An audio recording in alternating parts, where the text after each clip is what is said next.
आज बहुत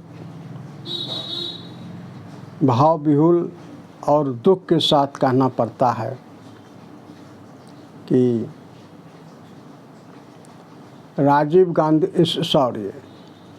राहुल गांधी को आतंकवादी कहना, राहुल गांधी को अशुद्ध बात बोलना, ये वतन के लिए जुल्म वाला बात, इतनी बड़ी जुल्म वाला बात है कि नहीं कहा जा सकता है।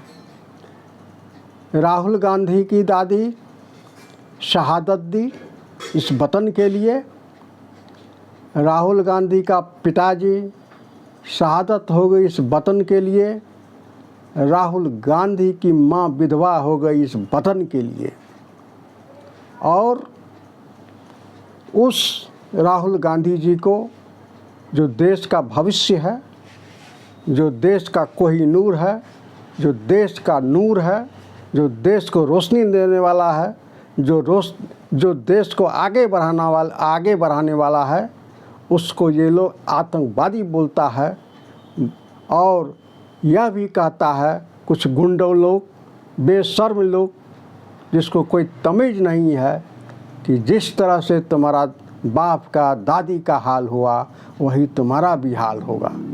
देखिए उसके दिल में देश के प्रति कितना नफ़रत है, इस वतन के प्रति कितना नफ़रत है, ये भारत माता के प्रति कितना नफ़रत है। वो कौन है? वो बीजेपी के साथ में है, बीजेपी के रहने वाला आदमी है दोस्तों। वो सड़क और वह आदमी कैबिनेट में मिनिस्टर है, कैबिनेट में मिनिस्टर है। मेरे दोस्तों, आपको सोचना पड़ेगा, जो आज गुजरात में मुसलमानों के साथ जो अन्याय किया, मुसलमानों पर जो बेरहमी किया, आज हाथरस में जो किया, आज आपको हाथरस में जो हुआ, आज आपको मणिपुर में जो हुआ, आज आपको कठुआ में जो हुआ, आज आपको जो जहाँ ये मुसलमानों को घर को ड्वजरिंग कर दिया गया, अकबरपुर में 1400 घर को ड्वजरिंग कर दिया गया, और हर मुसलमान को घर को बेसबूत का, बेप्रूफ का, बेमतलब का बढ़िया घर को ज़बरदस्ती के नाम पर, ज़मीन के नाम पर उसका घर को ड्वजरिंग कर दिया गया। वह कितना बड़ा अन्याय मुसलमानों के ऊपर कर रहा है।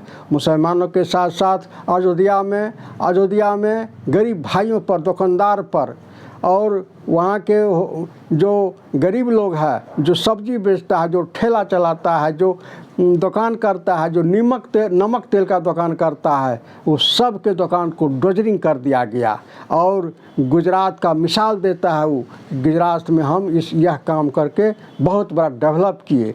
आज जो इंसान जिसके स्टेट में, जिसके राज्य में जब वो मुख्यमंत्री थे वहाँ का, गुजरात का, दिलकश बानो का पेट चीर करके उसको रेप किया गया, एक औरत को जो है सो रेप करके उसका बच्चा पेट से निकाल कर फेंक दिया गया, वह देश का प्रधानमंत्री बन गया है। उसको समझिए, ये हिंदुस्तान में उसको मुसलमानों से कितना नफ़रत है, उसको मुसलमानों से कितना नफ़रत है, ये देखने वाली बात है। आज जो आदमी देश को बढ़ाया, इंदिरा गांधी जी देश को बढ़ाया, राजीव गांधी देश को बढ़ाया, पंडित जवाहरलाल नेहरू देश को बढ़ाया, उसको ये लोग आतंकवादी बोलता है, उसको ये लोग देश का कैंसर बोलता है, उसको ये देश के दुश्मन समझता है।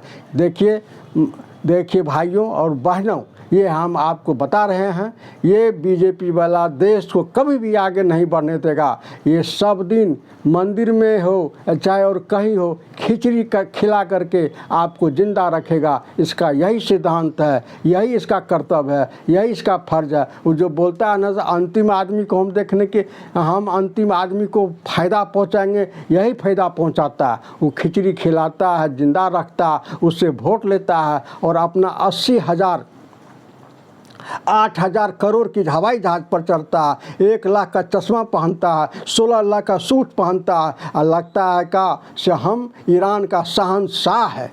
ईरान का शहंशाह जैसे लगता है। जब चलता है ईरान का शहंशाह तो उसके काफ़िले पर हज़ारों और करोड़ों रुपया खर्च होता है। वही आदमी आज देश में शासन कर रहा है। वही आज आदमी देश को जो कहता है हम आगे बढ़ाएंगे, वही आज कहता है सो हम हर इंसान को रोजी देंगे, हर इंसान को रोटी देंगे। कहाँ दिया?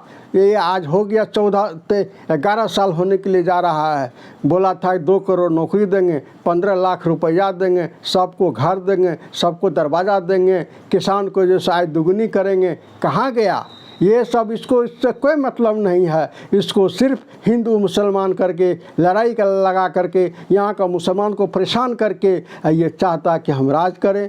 दोस्तों, बोलने का तो बहुत कुछ है, लेकिन मैं क्या बोलूँ, अब इससे ज़्यादा नहीं बोलेंगे। कल फिर मैं आऊँगा दूसरे एपिसोड के साथ और मैं ज़रूर कुछ बोलूँगा। अभी फ़िलहाल मेरा नाम मोहम्मद कलीमुल्लाह है। कलीमुल्लाह के नाम से चैनल चलता है। आप लोगों से गुजारिश है कि इसमें जो भी कुछ मैं बोला हूँ उसको आप कमेंट कीजिए, हमको सुझाव दीजिए, लाइक कीजिए, सब्सक्राइब कीजिए, शेयर कीजिए। इससे मेरी छाती बढ़ेगी और फिर हमको बोलने का मौका मिलेगा। जो भी गलत सरकार करेगी हम उसके विरुद्ध में उस गलत सरकार का आवाज़ बुलंद करेंगे। चाहे मेरी शरीर में जान रहे या ना रहे, लेकिन गलत का हम आवाज़ उठाते ही रहेंगे। इतना ही कह करके सभी मुसलमान भाइयों, सभी देशवासियों से, सभी बैकवर्ड भाइयों से, सभी बहुजनों भाई से, सभी दलित भाइयों से निवेदन करते हैं, प्रार्थना करते हैं कि आप जो है सो देश को बचाइए, देश को रक्षा कीजिए। नहीं तो ये बीजेपी वाला देश को बचाने नहीं जा रहा है, देश को गलत दिशा में ले जा रहा है। इसलिए आप लोग हमको सब्सक्राइब कीजिए, हम बोलते रहेंगे और आप लोग सुनते रहिए, हमको सुझाव देते रहिए। इतना ही कहकर मेरा सलाम, नमस्कार, जय हिंद, जय भारत।